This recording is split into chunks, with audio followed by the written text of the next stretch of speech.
நான் ஆரம்பிக்கும் போதே சொன்ன மாதிரி இந்த வருஷத்துல இருந்து நீங்க ரொம்ப கவனமாக இருக்கணும். இனி வருகிற நாட்கள் ரொம்ப கொடுமையாகவும் தீமையாகவும் இருக்கும். வஞ்சகங்கள் கட்டவிழ்க்கப்படுகிற காலம். தெரிந்து கொள்ளப்பட்டவர்களையும் வஞ்சித்து தன்னுடைய காரியத்தை நம்ப வைக்கத்தக்கதாக சாத்தானுடைய தந்திரங்கள் பகிரங்கமாய் வெளிப்பட போகிற காலம். அதனால நல்ல பைபிளை படிங்க. தேவனுடைய திட்டங்களையும் தேவனுடைய வழிநடத்துதலையும் கர்த்தர் என்ன பேசுவார், எப்படி பேசுவார் என்பதையும் வேதத்தின் மூலம் கற்றுக்கொள்ளுங்க. கர்த்தர் மாதிரி வேற யாராவது பேசினா கூட எதையும் நீங்க நம்பிராதீங்க. வேதம்தான் நமக்கு சத்திய வெளிச்சம், நம்முடைய கால்களுக்கு தீபமாக இருக்கிறது. சரி, இந்த நாள் நம்முடைய தியானத்துக்கென்று நாம் தெரிந்து கொண்ட வேத பகுதி 2 தெசலோனிக்கேயரின் புஸ்தகம் 2வது அதிகாரம் 11, 12 ஆகிய வசனங்களில் அடங்கி இருக்கிறது.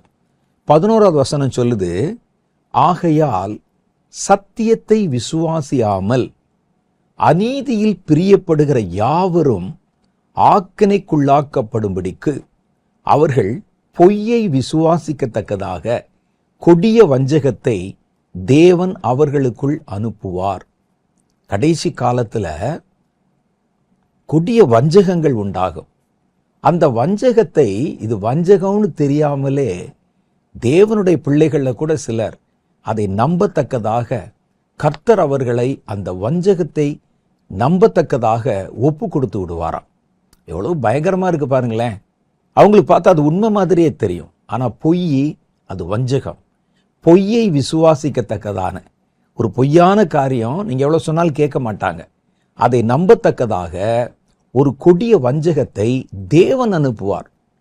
ஏன் தேவன் அனுப்பணும் அப்படின்னு கேட்டா, அந்த வஞ்சகத்தை விசுவாசிக்கிறவர்கள் ஆக்கினைக்குள்ளாக தீர்க்கப்படும்படி தேவன் பொய்யை விசுவாசிக்கும் வஞ்சகத்தை ஜனங்களுக்குள்ளே அனுப்புகிறார்.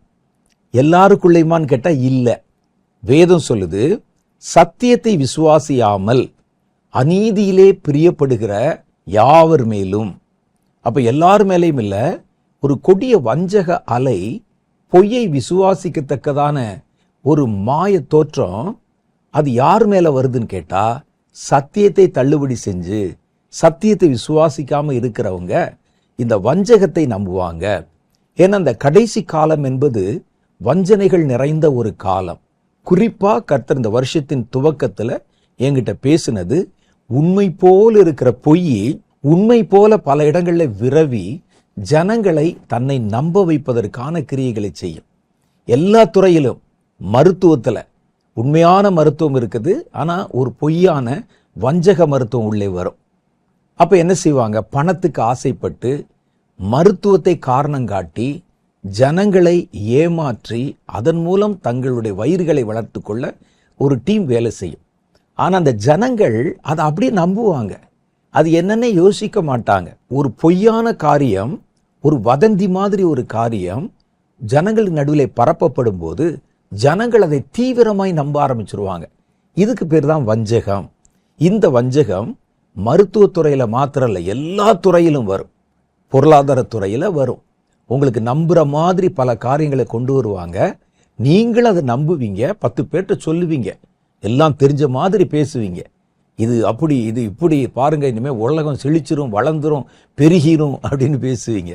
ஆனா உண்மையில பாத்தீங்கன்னா அது உங்களை வஞ்சிக்க ஆரம்பித்து விடும்.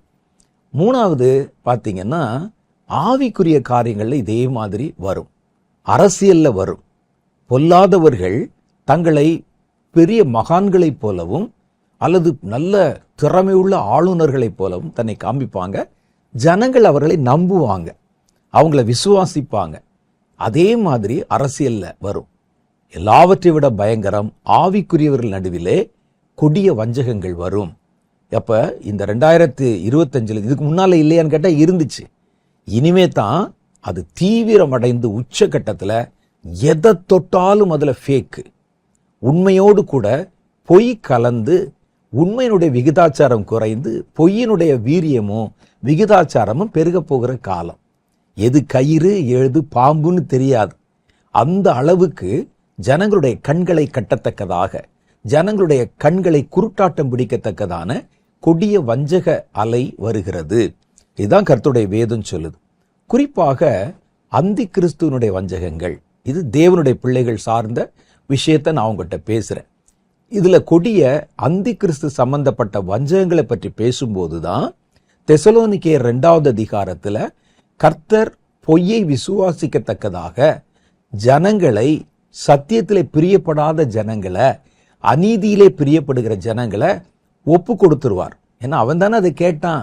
எனக்கு சத்தியம் வேணான்னு சொன்னான்ல, அப்ப உண்மை வேணான்னு சொன்னில, அப்ப பொய்யை நம்பு அப்படின்னு கர்த்தர் விட்டு கொடுத்துருவாராம்.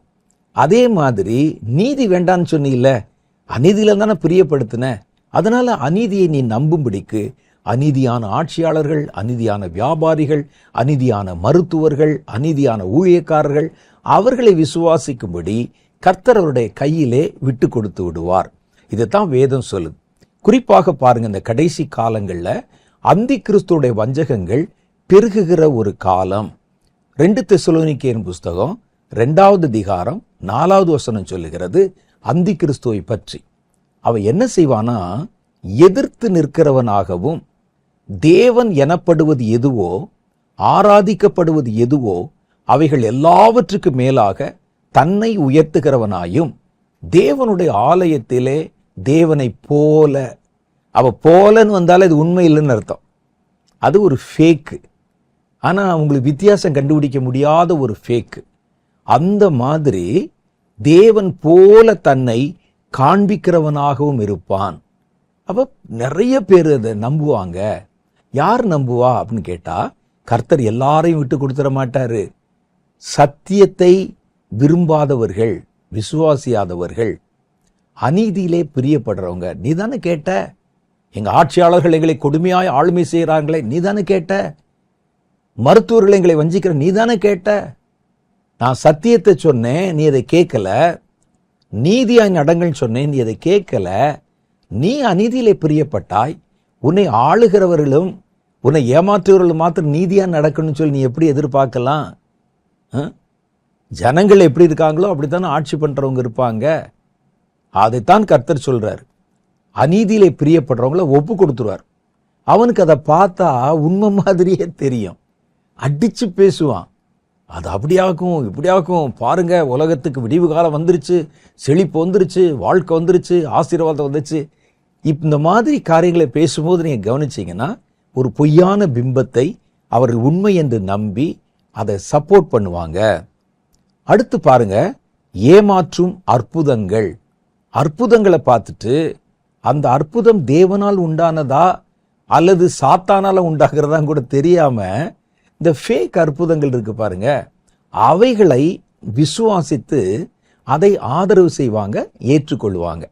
ஏன்னா இவங்களுக்கு இந்த நன்மைக்கும் தீமைக்கும் வித்தியாசம் காண முடியாதபடி கர்த்தர் அவர்களை கொடிய வஞ்சகத்திற்கு ஒப்பு கொடுத்து விடுகிறார். இந்த வஞ்சகம் மனதை மூடிருச்சுன்னா எது உண்மை எது பொய் என்று நமக்கு தெரியாது. வஞ்சகம்னா என்னங்க அப்படின்னு ஒரு கேள்வி நமக்கு வருது. வஞ்சகம் என்பது என்ன அப்படின்னு கேட்டா, நன்மையை போல வெளித்தோற்றம் அளிக்கும் தீமைக்கு பேர் தான் வஞ்சகம். அது முழுசா பார்த்தா கரடு முரடு அப்படிலாம் தெரியாது, நல்லது மாதிரி தெரியும். ஆனா உள்ளுக்குள்ளே தீமை இருக்கும். அதை நுணுக்கமா கவனிச்சு பார்த்தா தான் நமக்கு அதை அறிந்து கொள்ள முடியும். வெளித்தோற்றத்திலே நீங்கள் அதை உண்மை என்று சொல்வதற்கு 100 காரணங்கள் இருக்கும். அப்படியே பாருங்க, அது அப்படியாக்கும் இப்படியாக்கும் 100 காரணம் இருக்கும்.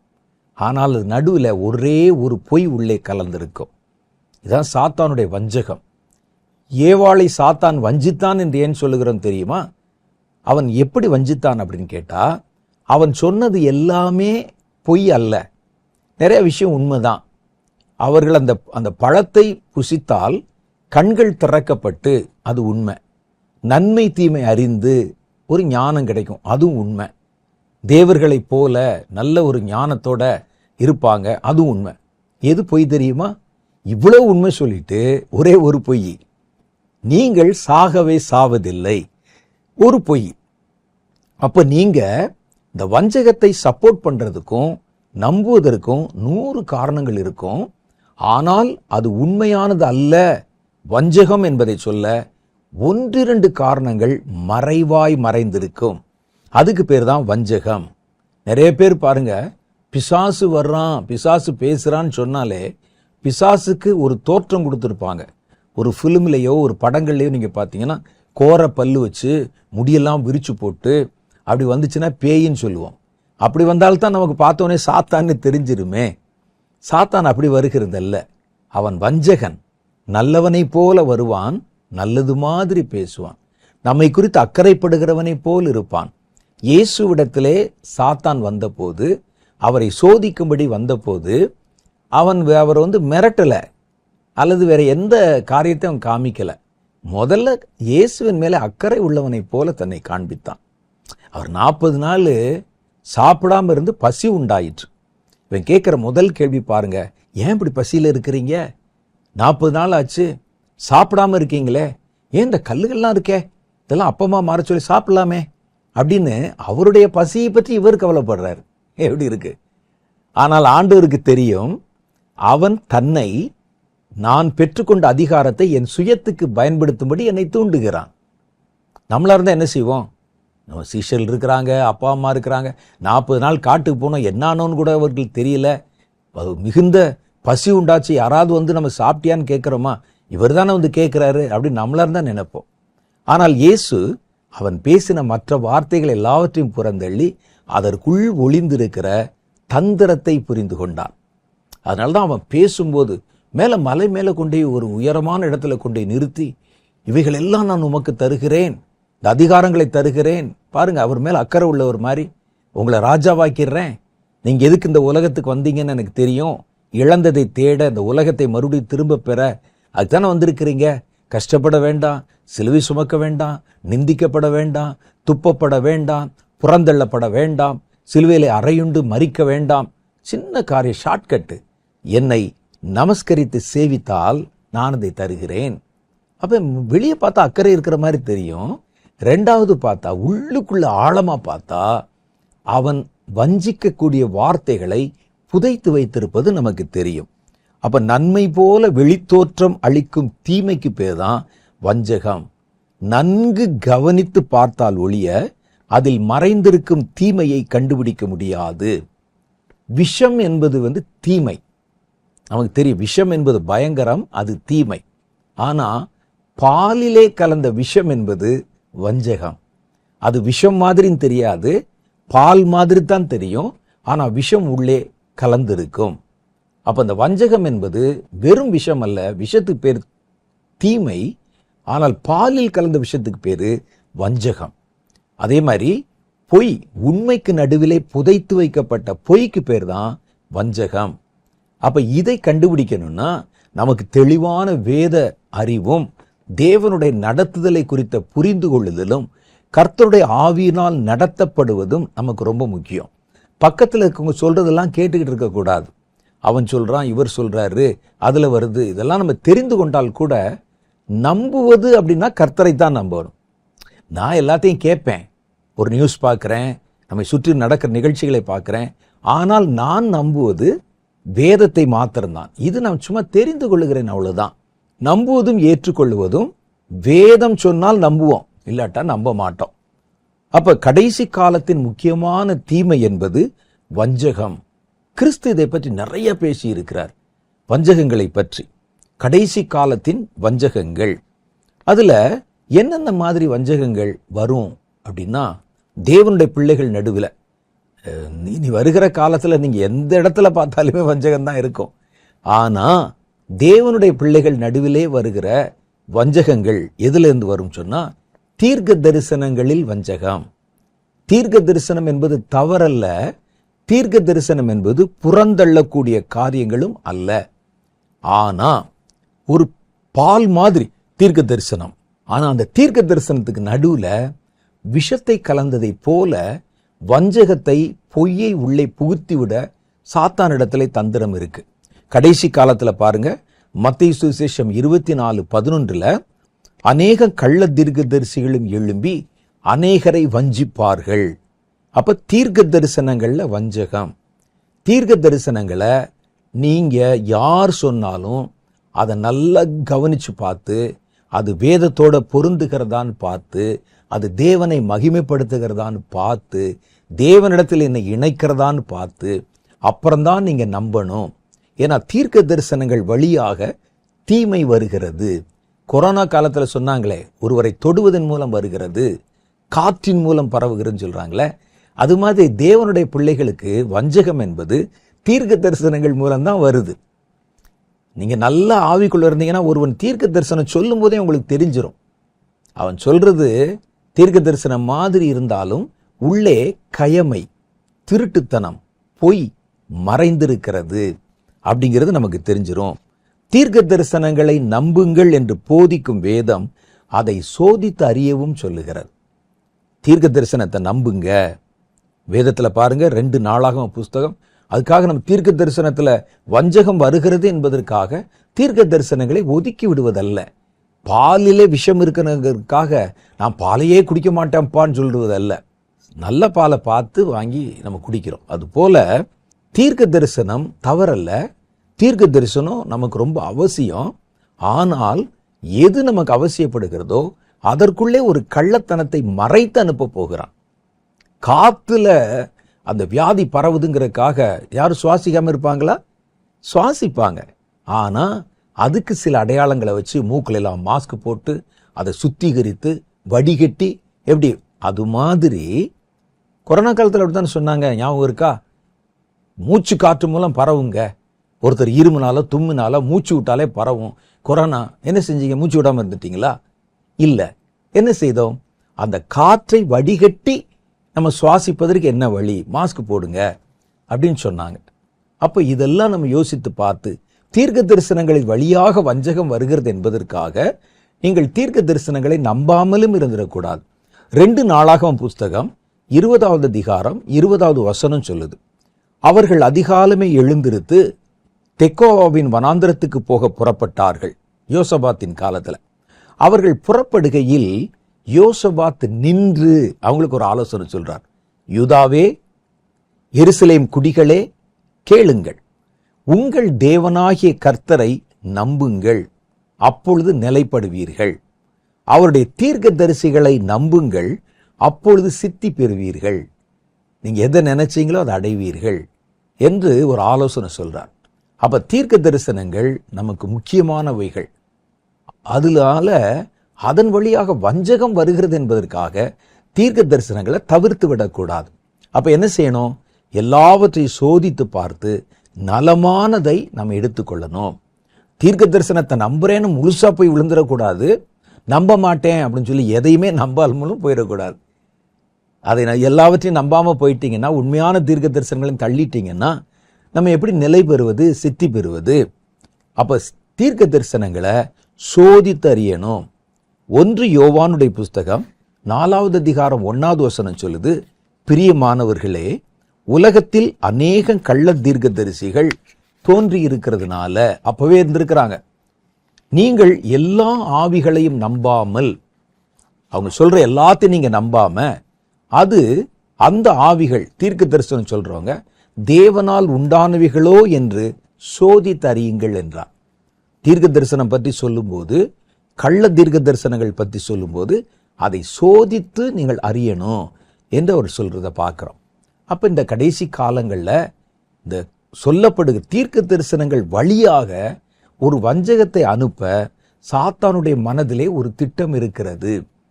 அப்ப வஞ்சகத்தை அதன் மூலம் கொண்டு வருகிறான்ங்கிறதுக்காக மறுபடியும் சொல்றேன், தீர்க்க தரிசனங்களை தவிர்த்து விடாதீங்க. மாறாக அது உண்மையான தீர்க்க தரிசனம் தானா என்று பார்த்து அது ஏற்றுக்கொள்ளத்தக்கதா, அது கர்த்தரோடு என்னை இணைக்கிறதா என்று பார்த்து அதை ஏற்றுக்கொள்ளணும். கள்ள தீர்க்கதரிசிகளுடைய அடையாளங்கள்னு சில அடையாளம் இருக்கு. அதை நம்ம நிறைய தடவை நான் இதை பற்றி உங்களுக்கு பிரசங்கம் பண்ணியிருக்கிறேன். இதை குறித்து சொல்லும்போது கள்ள தீர்க்கதரிசிகள் எப்படி இருப்பாங்க என்று நிறைய சொல்லலாம். வேதத்திலே நிறைய இருக்கு. ஆனால் குறிப்பாக எசேக்கியேல் தன்னுடைய புஸ்தகத்தில் 13வது அதிகாரத்தில் முழுசு நீங்க நிதானமா படிச்சு பாருங்க, கள்ள தீர்க்கதரிசிகள் எப்படி இருப்பார்கள் என்பதற்கு பல விவரங்களை சொல்றார். குறிப்பா எசேக்கியேல் 13வது அதிகாரம் 3வது வசனத்துல கர்த்தராகிய ஆண்டவர் உரைக்கிறது, தாங்கள் ஒன்றும் தரிசியாதிருந்தும் தங்களுடைய ஆவியின் ஏவுதலை பின்பற்றுகிற மதிகட்ட தீர்க்கதரிசிகள். வஞ்சிக்கிற கள்ள தீர்க்கதரிசி யாருன்னா, அவன் ஒண்ணுமே பார்த்திருக்க மாட்டான். ஆனா பார்த்ததாக, தான் தரிசித்ததாக, தன்னுடைய ஆவியில மனசுல தோன்றும் பாருங்க, அதை தான் கண்டதாக ஜனங்களுக்கு சொல்லுவாங்க. இது இப்ப சமீப காலங்களில் ஆராய்ந்து இது ஒரு மனவியாதி என்று கூட கண்டுபிடிச்சிருக்கிறாங்க. மனோவியாதி. அது என்ன செய்யும், அவர்களே அதை நம்புவாங்க கடைசியில். அதுக்கு பேரு இல்யூஷன் என்று சொல்றாங்க. அது சில மாய தோற்றங்களை உண்டாக்கும். இவங்க கடவுளுக்கு அவங்களுக்கு சம்பந்தமே இருக்காது. ஜெபம் பண்ண மாட்டான், தேவனுக்கு பயப்பட மாட்டான், கர்த்தருடைய ஆவியில நிறைந்திருக்க மாட்டாங்க. ஆனா மனதுல சில காரியங்களை தாங்களாய் கற்பனை செய்து தங்களுடைய ஆவியின் ஏவுதலை பின்பற்றுகிறவர்கள். அவன் ஒண்ணுமே தரிசிச்சிருக்க மாட்டான், ஆனா தான் பார்த்ததை போல சொல்லுவாங்க. இதை நம்ம எப்படி கண்டுபிடிக்கலாம்னா, அவர்களுக்கு தான் அது உண்மை சொல்றோம்னு நினைச்சிட்டு இருப்பான். கேட்கிறவர்கள் சரியாக வேத அறிவுள்ளவங்களா இருந்தா கண்டுபிடிச்சிருவான்.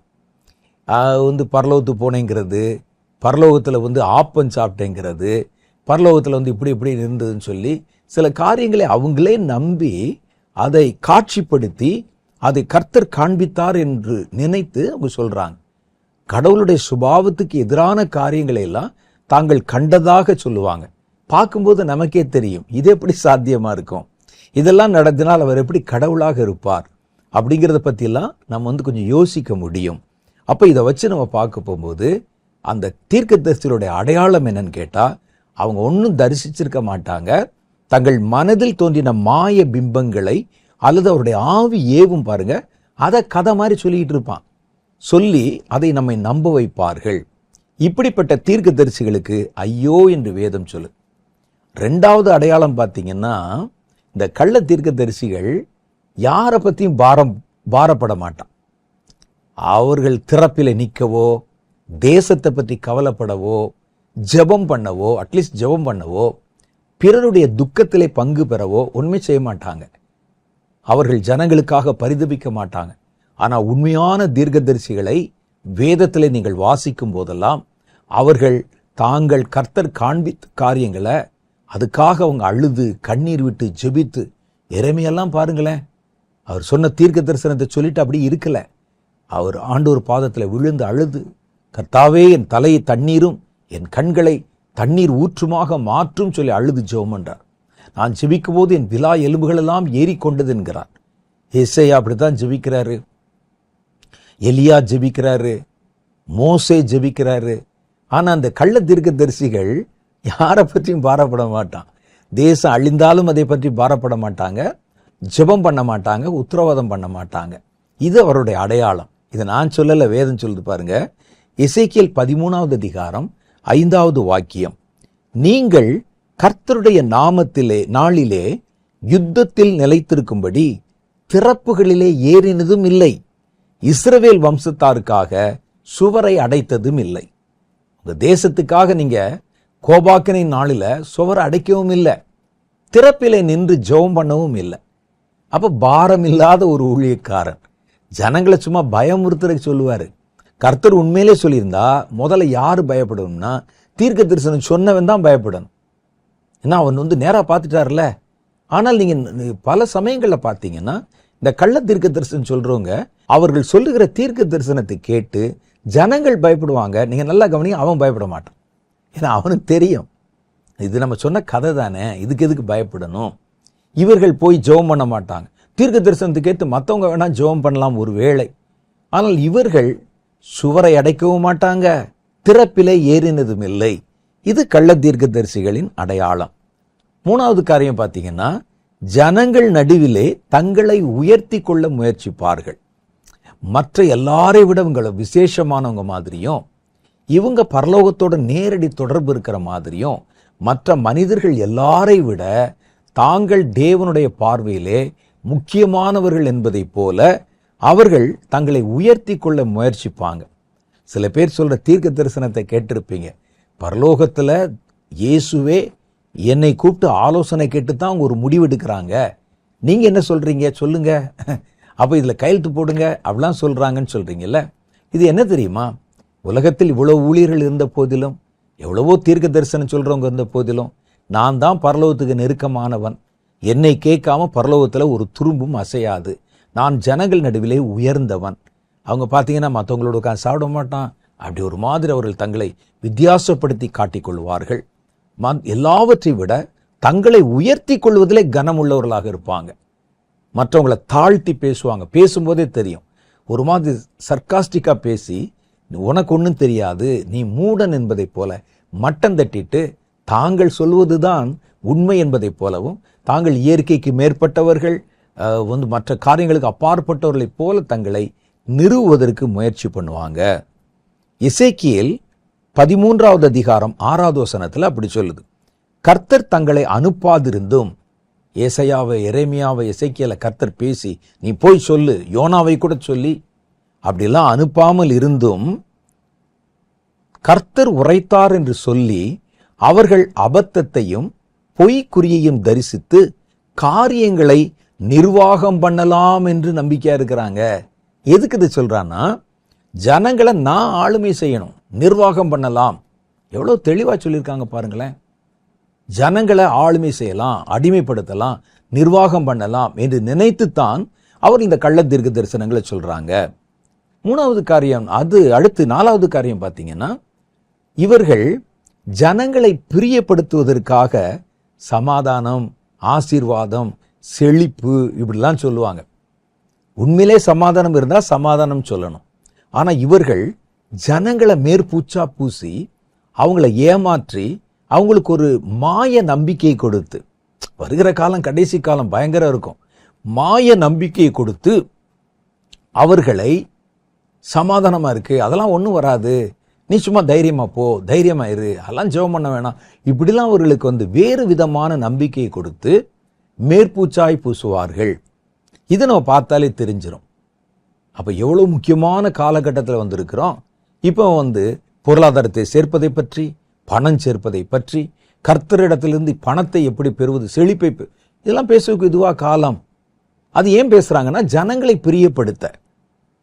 அங்க போனா நமக்கு இதெல்லாம் கொடுக்கும், கிடைக்கும், அவங்க பேசுற கேட்கவே நல்லா இருக்கு, எங்களுக்கு வருதோ வரலையோ அவங்க சொல்றதெல்லாம் பார்த்தாலே நல்லா இருக்கு அப்படின்னு ஜனங்களை பிரியப்படுத்துவதற்காக மேற்பூச்சாய் பேசுவாங்க. உண்மையை சொல்ல மாட்டாங்க, மேல்பூச்சா பேசுவாங்க.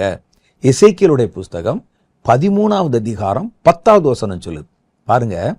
சமாதானம் இல்லாதிருந்தும் சமாதானம் என்று சொல்லி அவர்கள் என் ஜனத்தை மோசம் போக்குகிறார்கள். நம்ம நினைப்போம் மோட்டிவேஷனல், அவங்கள என்கரேஜ் பண்றாங்க. உண்மையிலே அவங்களுக்கு கஷ்டம்தான், ஏன் கஷ்டம் சொல்லணும், சமாதானம், தைரியமாறு அப்படின்னு சொல்றாங்கன்னு நம்ம நினைப்போம். ஆனா வேதம் சொல்லுது அது மோசம். சமாதானம் இல்லாமல் இருக்கும்போது சமாதானம் சொல்லாத, அவர்கள் மேல தீமை வரும்போது நன்மை வருகிறதுன்னு சொல்லாத, அவர்களுக்கு எதிராக சாத்தானுடைய கண்ணி வரும்போது உனக்கு ஆசீர்வாதம் வருதுன்னு சொல்லாத. அது எது வருதோ அதை சொல்லத்தான் கர்த்தர் ஒன்னே வச்சிருக்கிறாரு. அப்ப அந்த நாட்டில் பார்த்தீங்கன்னா கோட்டை சுவத்து மேல ஜாமக்காரர்கள் வச்சிருப்பாங்க. அவர்கள் மேலிருந்து பார்த்து தேசத்துக்கு விரோதமாக ஏதாவது கூட்டம் எழும்பி வந்துச்சுன்னா உடனே இங்கே அதை அறிவிக்கணும். கோட்டை சுவர் இப்படி வட்டமாக இருக்கும், மேலே இருப்பாங்க, அந்த சுவருக்கு நடுவில் அந்த பட்டணம் இருக்கும், ஊர் இருக்கும், ஜனங்கள் இருப்பாங்க. இவங்க அந்த சுவத்து மேலே இருப்பாங்க, ஜாமக்காரர்கள். அவங்க அங்கேருந்து பார்த்தா தூரத்தில் யாராவது வந்தால் தெரியும். அப்போ ஒரு கூட்டம் வருகிறது, அவங்க எதிராளிகள், படைகள் வருகிறது, அதை பார்த்துட்டான். இப்போ இதை உள்ள சொன்னோம்னா ஊருக்குள்ள இருக்க ஜனங்கள் கலங்குவார்களே என்று நினைத்து மோட்டிவேஷனல் டாக்கு, ஒரு கூட்டம் வருகிறதை பார்க்கிறேன், அவர்கள் நமக்கு உதவி செய்ய வர்றாங்க, அவர்கள் தேவ தூதர்கள், அவங்க நமக்கு நன்மை செய்ய வர்றாங்க, ஒவ்வொருவருடைய கையிலும் பெரிய பெரிய ஆசீர்வாதங்களை கொண்டு வர்றாங்க, குதிரைகளிலே விரைவாக வருகிறார்கள் அப்படின்னு சொன்னா கீழே இருக்கவன் கைதட்டுவான். ஆனா உண்மையிலே வருகிறவன் சத்துரு. இன்னைக்கு பெரும்பான்மையா அப்படித்தான் நடந்து கொண்டிருக்கிறது. சமாதானம் இல்லாதிருந்தும், சமாதானம் இல்லைன்னா சமாதானம் இல்லைன்னு சொல்லு, எதுக்கு மறைச்சு பேசி சமாதானம் என்று சொல்லி மேற்பூச்சாய் பூசுவது யாருக்காக? உள்ளதை பார்த்து சொல்லத்தானே தீர்க்கதரிசி இருக்கிறான். சமாதானம் இல்லாதிருந்தும் சமாதானம் என்று சொல்லி அவர்கள் என் ஜனத்தை மோசம் போக்குகிறார்கள். ஒருவன் மண் சுவரை வைக்கிறான், இதோ மற்றவர்கள் சாரமில்லாத சாந்தை பூசுகிறார்கள். இது மாதிரி இல்லாததை இருக்கிற மாதிரி, நீ பலவான், நீ ஒரு நாளை எல்லாம் முடியும், நீ மிதிச்சிரு, உடைச்சிருவ, ஜெயிச்சிருவ, அப்படி சும்மா என்னத்தையா சொல்லி சாரமில்லாத சாந்தை பூசுகிறவர்களை நோக்கி கர்த்தர் சொல்றாரு, அது இடிந்து விழும் என்று சொல்லு.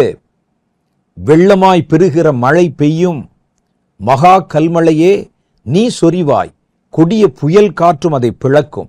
இதோ சுவர் விழும்போது நீங்கள் பூசின பூச்சி எங்கே என்று சொல்வார்கள் அல்லவா? ஒரு நம்பிக்கை கொடுத்தீங்க, ஆனா இன்னைக்கு அது எதிராக மாறி தேசம் தத்தளிக்குது, ஜனங்கள் தத்தளி. கேட்பான்ல, அன்னைக்கு சொன்ன ஒரு நல்ல காலம் வருகிறது, ஒரு நல்ல ஆட்சி வருகிறது, அல்லது நல்ல எதிர்காலம் வருதுன்னு சொன்னியே, இன்னைக்கு பாருங்க நாங்க நடுத்துறையில் நிக்கிறோமே, கேட்பான்ல. அதைத்தான் ஆண்டவர் சொல்லுகிறார்.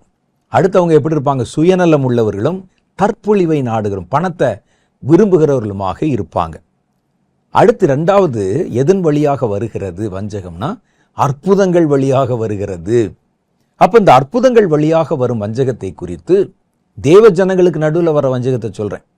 ஒன்னு தீர்க்க தரிசனங்கள் வழியா, கள்ள உபதேசங்கள் வழியா வருது.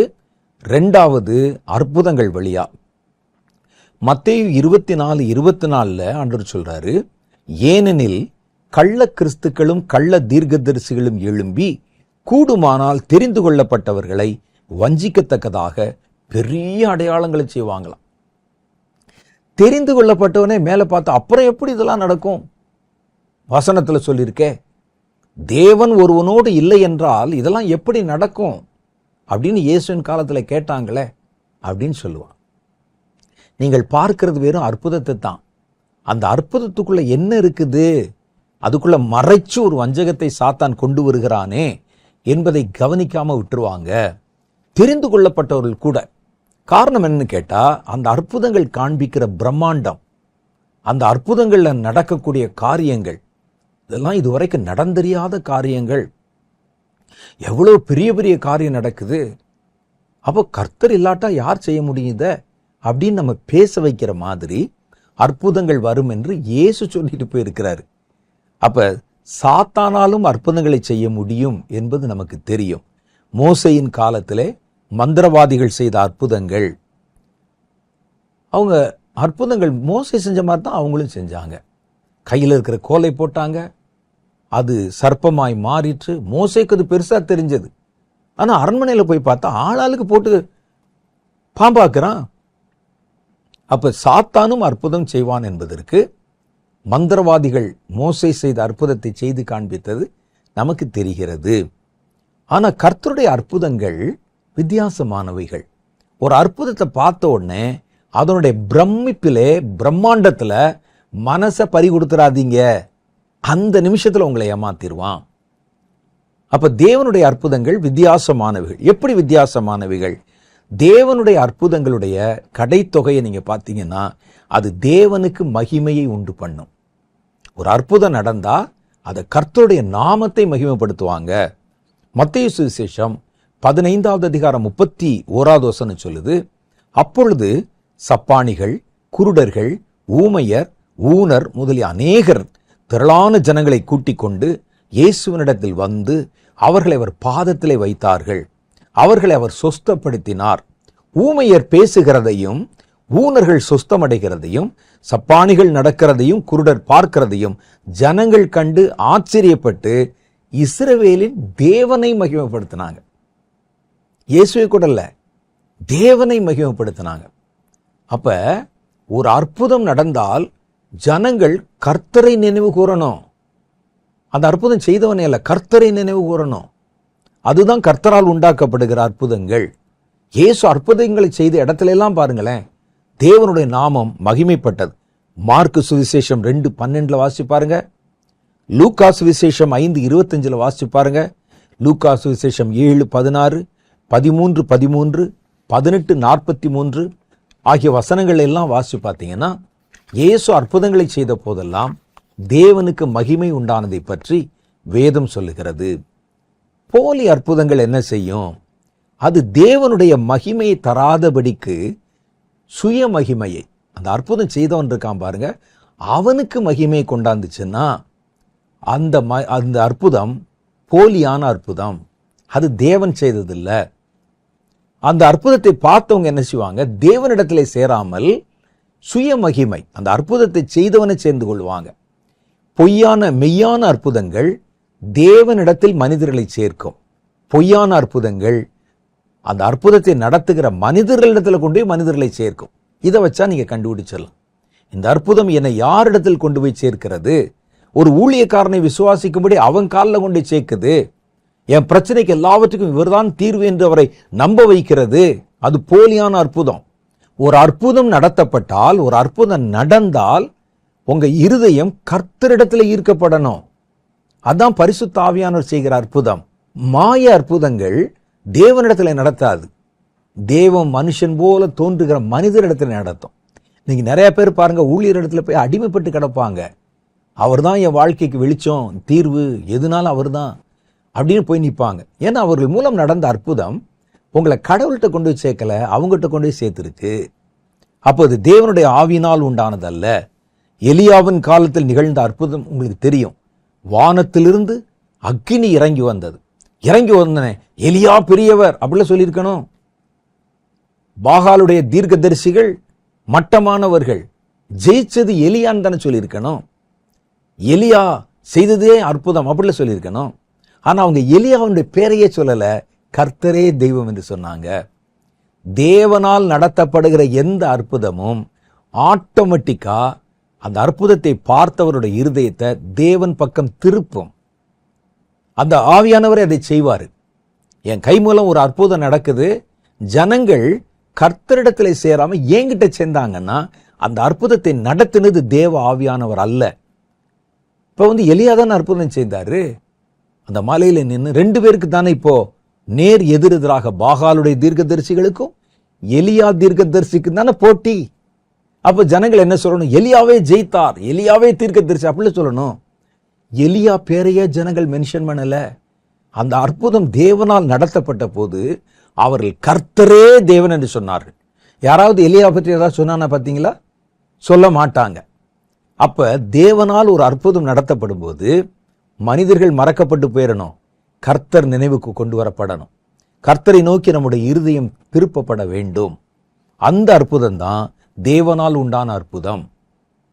ஒரு பிரமிப்பை ஏற்படுத்தி ஒரு ஊழியக்காரன், ஒரு நிறுவனம், ஒரு ஸ்தாபனம் ஒரு இடத்து பக்கம் திருப்பிச்சினாலே அது தேவனால் உண்டான அற்புதம் அல்ல, போலியான அற்புதம்னு நீங்க கண்டுபிடிக்கணும். மெய்யான அற்புதங்கள் ஜனங்களை கர்த்தரிடத்திலே சேர்த்து ஜனங்கள் அடுத்து மனம் திரும்ப பண்ணி, கடவுளுடன் நம்மை சேர்க்காத எந்த அற்புதமும் வெறும் பிரமிப்பு மாத்திரமே. அதனால் நமக்கு எந்த ஆவிக்குரிய நன்மையும் விளைவதில்லை. போலியான அற்புதங்கள் பாருங்க, அது மனிதர்களுக்கே மகிமையை கொண்டு வரும், பணத்தை கொண்டு வரும். அப்போஸ்தலர் 8வது அதிகாரத்துல எலிமான்னு ஒரு மந்திரவாதி இருந்தான். அவனும் நிறைய ஸ்தம்பன வித்தைகள் செய்து அற்புதங்களை செய்தவன் தான். ஆனா அவன் தனக்கு லாபம் வரவும் மனிதர்களை பிரமிக்க வைக்கவும் செய்து கொண்டிருந்தான். நான் உங்களெல்லாம் விட பெரிய ஆளு, நான் மந்திரவாதி, என்ன வேணாலும் செய்ய முடியும் அப்படின்னு அவங்களை மிரட்டிக்கிட்டு இருந்தான். அப்போஸ்தலர் 8வது அதிகாரம் 9-11 வரைக்கும் வாசா, சீமோன் என்ற மறுபேர் கொண்ட ஒரு மனுஷன் அந்த பட்டணத்திலே மாய வித்தைக்காரனாக இருந்து தன்னை ஒரு பெரியவன் என்று சொல்லி சமாரியா நாட்டு ஜனங்களை பிரமிக்க பண்ணி கொண்டிருந்தான். அவருக்கு யாரையும் கடவுளிடத்தில் சேர்க்கல, பிரமிக்க பண்ணி கொண்டிருந்தான். தேவனுடைய பெரிதான சக்தி இவன்தான் என்று எண்ணி சிறியோர் பெரியோர் யாவரும் அவனுக்கு பயந்து செவி கொடுத்து கொண்டு வந்தார்கள். இதுதான் பொய்யான போலி அற்புதங்கள். போலி அற்புதங்கள் வெளித்தோற்றத்துக்கு அற்புதங்களைப் போல காணப்பட்டாலும் உண்மையில் அவைகள் கட்டுக்களைத்தான் பெருக பண்ணும். வெளியே பார்த்தீங்கன்னா அற்புதம் மாதிரியே இருக்கும், ஆனா அது விடுதலையை தராது. அது கட்டுக்களுக்குள்ளே நம்மை நடத்திவிடும். சின்ன உதாரணம் சொல்றேன் பாருங்க. மோசே பார்வோனுக்கு முன்னால நின்று பேசி அவர் அதை கேட்கவில்லை என்று சொன்ன உடனே கர்த்தருடைய வல்லமையினால் ஒரு அற்புதத்தை செய்தார். என்ன செய்தார்? அவர் நைல் ஆற்றில, நீல ஆற்றில தன்னுடைய கைக்கோலை கொண்டு அடித்த போது அது இரத்தமாய் மாறியது. மந்திரவாதிகளை அழைத்தார். மந்திரவாதிகள் இப்ப அற்புதம் செய்யறாங்க. அவன் உண்மையிலே ஒரு அற்புதம் செய்யணும், என்ன செஞ்சிருக்கணும்? இரத்தமாய் மாறின ஆற்றை, தண்ணீரை அவங்க திரும்பவும் தண்ணீரா மாத்திருக்கணும். ஆனால் இவர்கள் அவனவன் தன் கையில் இருந்த கைக்கோல்களை வைத்து அடித்த போது எல்லா தண்ணியும், ஆறு, குளம், கிணறு, வீட்டில் இருந்தது, பாத்திரத்திலிருந்து எல்லாமே இரத்தமாய் மாறிவிட்டது. மோசே மூலம் கர்த்தர் செய்த அற்புதம் இஸ்ரவேல் ஜனங்களை விடுவித்தது. எகிப்து தேசத்து மந்திரவாதிகள் செய்த அற்புதம் எகிப்தியர்களை கட்டுக்குள்ளே கொண்டு வந்து மாட்டிக்கொண்டது. அவனை சொல்ல புரியுதா? ஒரு பில்லிசூனியம் போய் வைக்க போறாங்க, பிசாசிட்ட போய் ஆலோசனை கேட்கிறாங்க. கடைசியில யாருக்கு இது பிரச்சனையா வரும் தெரியுமா? அந்த அஞ்சனம் பார்க்கிறவங்களை தேடி போனாங்கல்ல, அந்த பிசாசு நல்லது செய்யற மாதிரி செஞ்சு கடைசியில அவர்களை நிரந்தரமாய் கட்டி போட்டு விடும். அதுதான் மோசே இஸ்ரவேலர்கள் எபிரேயர்களுக்கான ஒரு தீர்க்கதரிசி. அவர் செய்த அற்புதம் எபிரேயர்களை விடுவிக்க பயன்பட்டது. எகிப்தின் மந்திரவாதிகள் எகிப்தியர்களுக்கான மந்திரவாதிகள். அவன் செய்த அற்புதம் எகிப்தியர்களை ஆபத்திலிருந்து காப்பாத்தல செய்யணும். அது அவர்களுக்கு கண்ணியை மேலும் பெருக பண்ணு, குடிக்க தண்ணி இல்லாத மாதிரி பண்ணிட்டான். மோசே வந்து கைக்கோலை கொண்டு தவளைகளை பெருக பண்ணா, இவர்களும் அதே மாதிரி தவளைகளை பெருக பண்ணி ஒரு இடமில்லாம எல்லாத்தையும் பரவ வச்சுட்டாங்க. அப்ப போலியான அற்புதங்கள் நம்மை கண்ணிகளிலே மாட்டி வைத்து விடும். பொய்யான பில்லிசூனியத்தை தேடி போறவங்க, பிசாசை தேடி போறவங்க, மந்திரவாதிகளை தேடி போறவங்க, கொஞ்ச நாள் கழிச்சு பாருங்களேன், அந்த பிசாசு அந்த குடும்பங்களுக்குள்ளே புகுந்து அவர்களை கட்டி போட்டு அவர்களை நிமிர முடியாம செய்து சாபத்துக்குள்ளாக்குகிறதை பார்க்க முடியும். போலி அற்புதங்களின் பின்னணியிலே ஒரு வஞ்சகம் இருக்கும். வெளியே பார்த்தா அற்புதம் மாதிரி இருக்கும், ஆனா அதுக்கு நடுவுல ஒரு வஞ்சகம் இருக்கும்.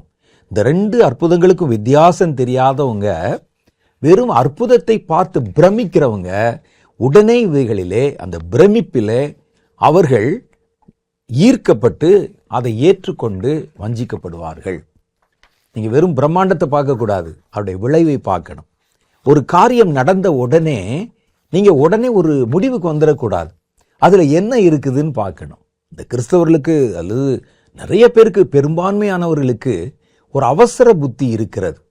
கர்த்தர் எழுப்புதலை பத்தி பேசிட்டு வர்றாரு, ஆனா ஏதோ ஒரு இடத்துல, ஒரு அமெரிக்காவிலே ஒரு சின்ன ஒரு கல்லூரி வளாகத்துல கொஞ்சம் பேர் ஒன்றாய் கூடி ஜெபம் பண்ண ஆரம்பிச்சு ஆராதிக்க ஆரம்பிச்சு, ஜனங்கள் இன்னும் நிறைய பேர் சேர்ந்து அவங்க ஆராதிச்ச உடனே இங்க இருக்கிற பல பேர் கடைசி கால எழுப்புதல் வந்துருச்சு.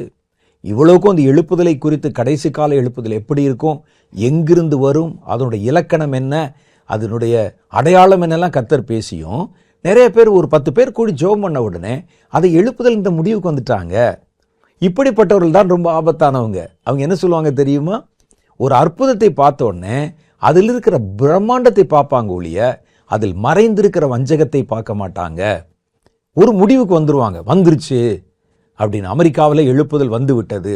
அது எப்படி? கர்த்தர் வேற எல்லாம் பேசியிருக்கிறாரு. அந்த எழுப்புதல் அடையாளம் என்ன, எழுப்புதல் காரணம் என்ன? அப்ப இது மாதிரி ஒரு அற்புதத்தை பார்த்த உடனே அதுல ஈர்க்கப்பட்டு போகிறவர்கள், அவங்க கண்ணுக்கு வேற எதுவுமே தெரியாது, அது உண்மையா பொய்யான்னு தெரியாது, நம்ப ஆரம்பிச்சிருவாங்க. இதுக்கு பேர் தான் வஞ்சகம். கொடிய வஞ்சகங்கள்லே யார் விழுந்து போவார்கள்? இந்த கடைசி காலத்துல வஞ்சகம் வருதுல்ல, அதுல கர்த்தருடைய பிள்ளைகள் என்று பெயர் பெற்றிருந்தாலும், கிறிஸ்தவர்கள் என்று பெயர் பெற்றிருந்தாலும், யார் அந்த வஞ்சகத்திலே விழுந்து போவாங்க?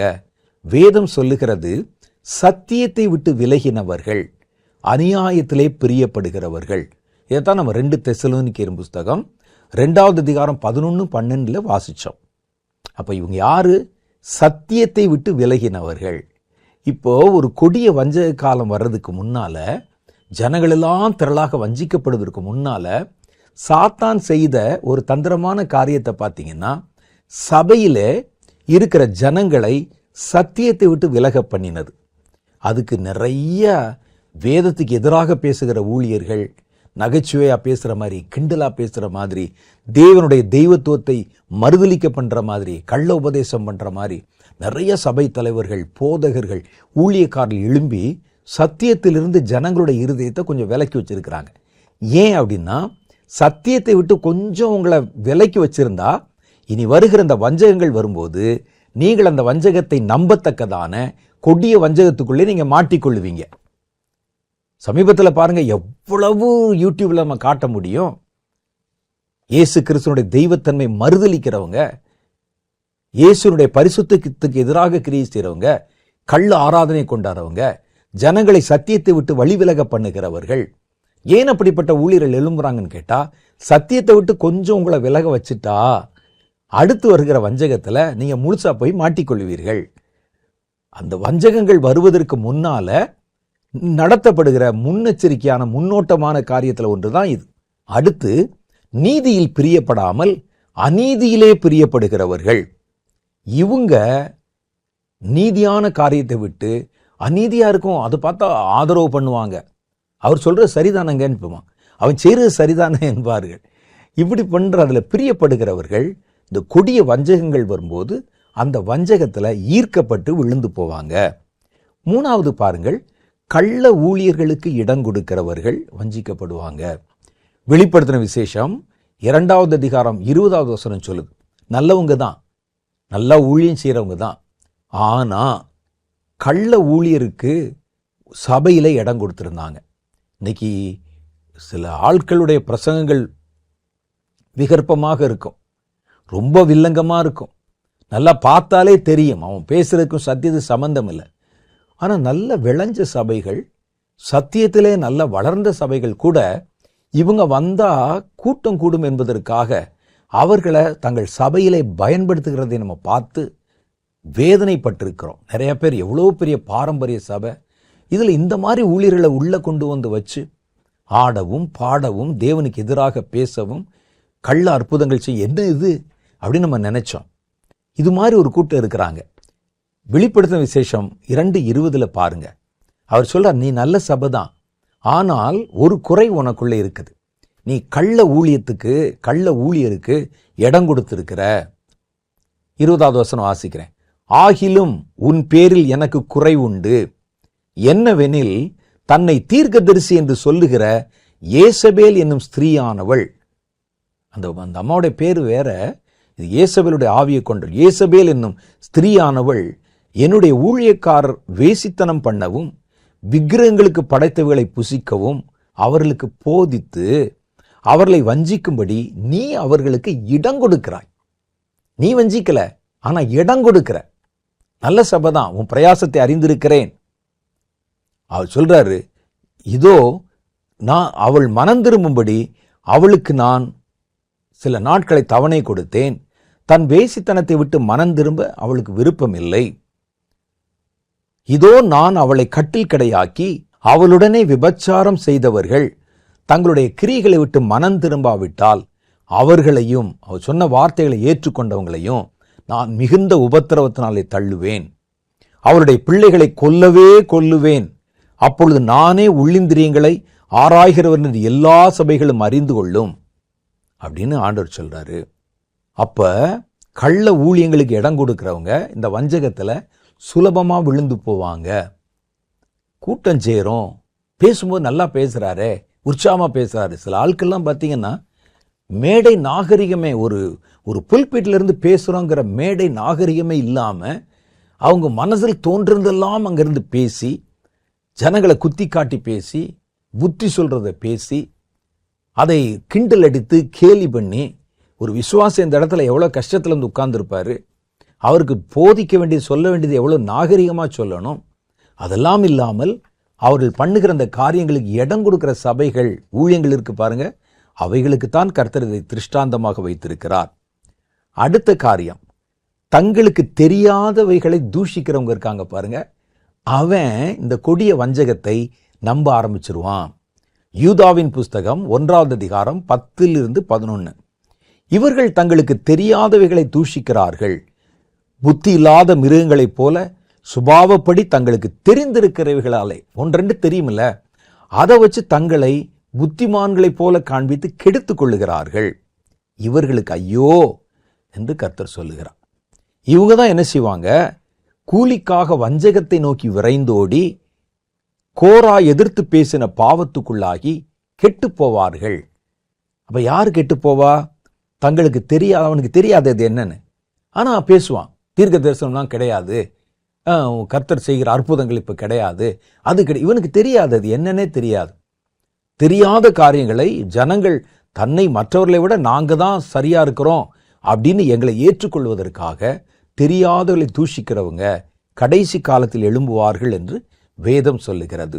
இப்படி தூஷிக்கிறவங்களும் அந்த தூஷகத்துக்கு செவி கொடுக்கிறவங்களும் இந்த வஞ்சகம் வரும்போது அதை ஏற்றுக்கொள்வார்கள்.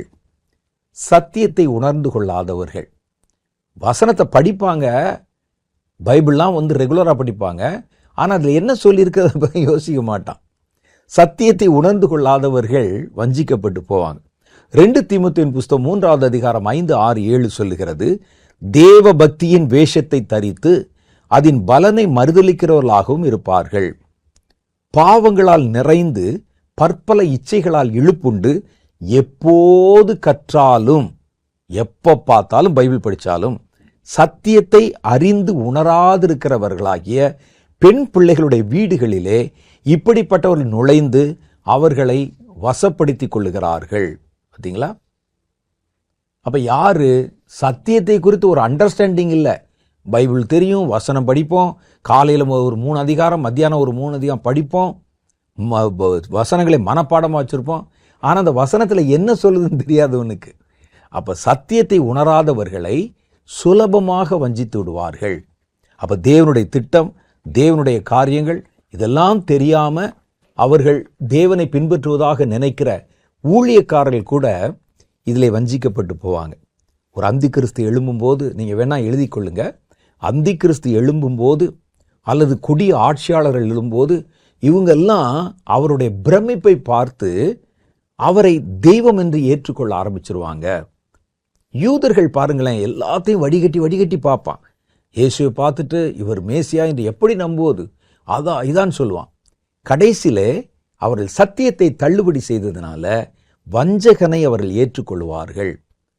யோவானுடைய புஸ்தகம் 5வது அதிகாரம் 43வது வசனத்தில் ஆண்டவர் சொல்றார், நான் என் பிதாவினுடைய நாமத்தினாலே வந்தேன், நீங்க என்னை ஏற்றுக்கொள்ளல.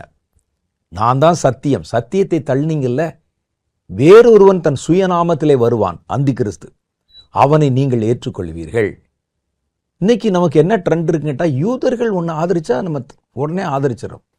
யூதர்கள் செய்கிறது எல்லாமே பரிசுத்தம், யூதர்கள் செய்கிறது எல்லாமே நியாயம், யூதர்கள் செய்தாலே அது நீதி, ஏன்னா அவங்க கடவுள் ஜனங்கள் என்ற அந்த மனப்பான்மை இன்னைக்கு வரைக்கும் கிறிஸ்தவர்களுக்குள்ளே இருக்கிறத பார்க்குறோம்.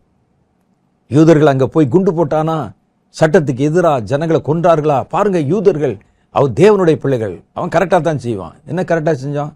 கர்த்தரை சிலுவையில் அறைஞ்சானே, கரெக்டாக செஞ்சாங்களா? அவர்கள் தேவனுடைய ஜனங்களை புறம்பாக்கி பல தீர்க்கதரிசிகளை இதே போல கொன்றாங்களே, அதெல்லாம் சரியா செஞ்சாங்களா? அப்போ முட்டாள்தனமான சில காரியங்களில் மைண்ட் செட் பண்ணக்கூடாது. அப்படிப்பட்டவர்கள் அதில் சிக்கிக் கொள்ளுகிறார்கள். வேதத்தை பார்க்காம மனிதர்கள் சொல்லுகிறதையும் அரசியல்வாதிகள் சொல்லுகிறதையும் நீங்க நம்பினீங்கன்னா நீங்க அவர்களுக்கு ஜால்ரா போட ஆரம்பிச்சிருவீங்க, அவர்களை வழிமொழிய ஆரம்பிச்சிருவாங்க. இந்த பெரிய ஊழியர்களை நம்புகிறவங்க என்ன செய்வாங்கன்னா, அவரே சொல்லிட்டாரு, அப்ப அது உண்மையாய்த்தான் இருக்கும் என்று வஞ்சிக்கப்பட ஆரம்பித்து விடுவோம். ஆகவே வேதத்தை விட்டு விடாதீர்கள், சத்தியத்தை விட்டு விலகிறாதீங்க.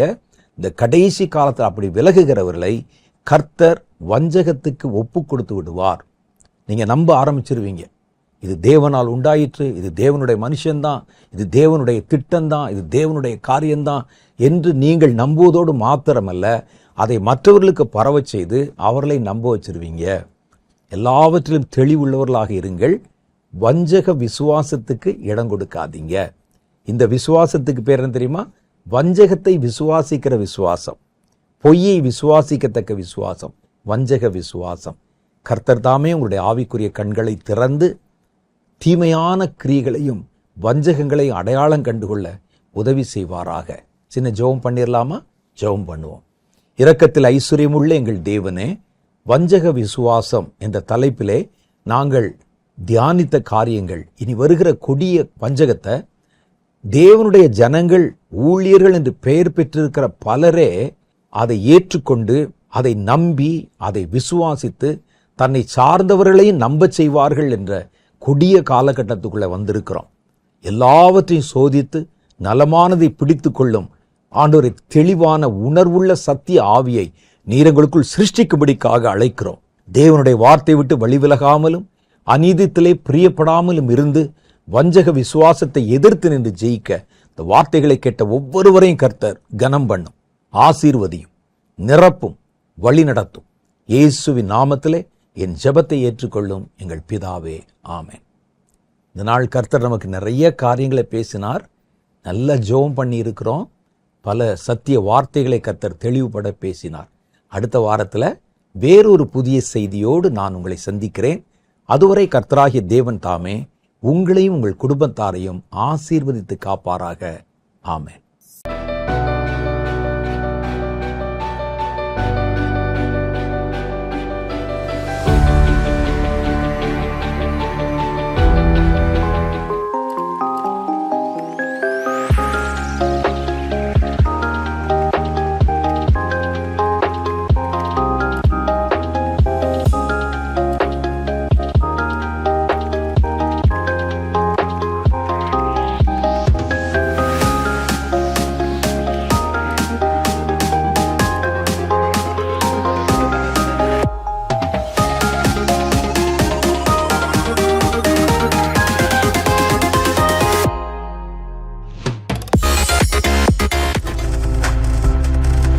நீங்கள் பார்த்துக் கொண்டிருப்பது உங்கள் ஜாய் டிவி. உங்கள் துக்கம் சந்தோஷமாய் மாறும்.